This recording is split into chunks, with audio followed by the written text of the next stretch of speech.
Esuk-esuk wis tangi dhewe golek sangu kanggo nyambung nyawa ora ana sing gelem ngerti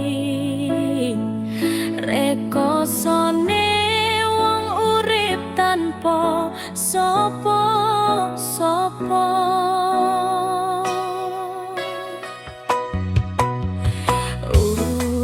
Panas tak lakoni mlaku adoh nganggo sikil iki ati iki mung iso ngelus dodo nahan loro sing ora tau ketok wong liya.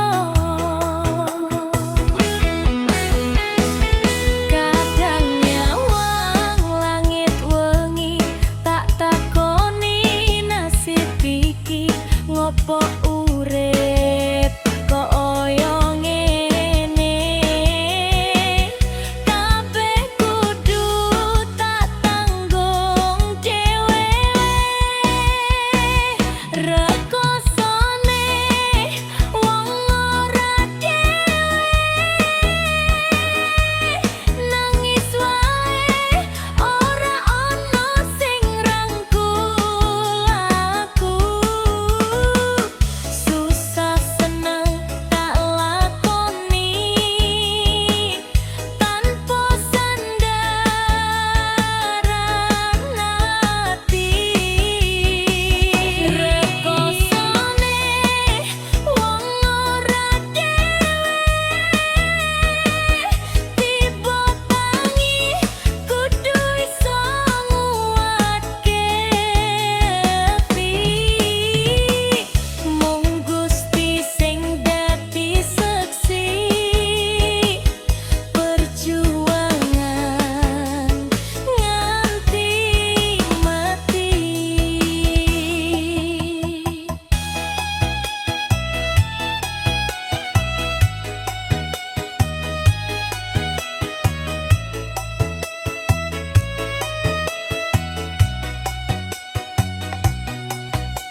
Koncone mung bayangan sepi dadi koncaku saben wengi pengen ana sing ngonconi nanging kahanan durung maringi.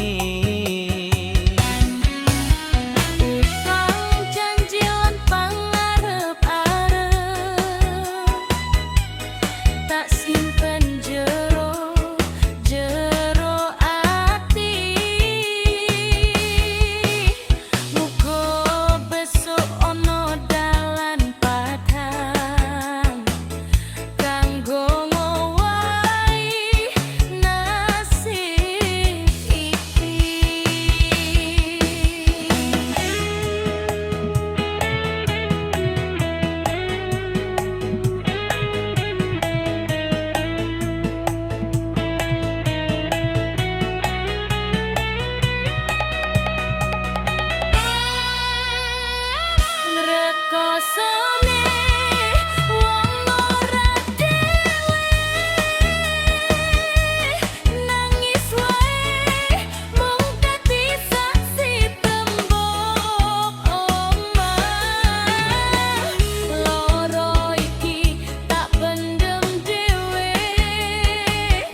kudu kuat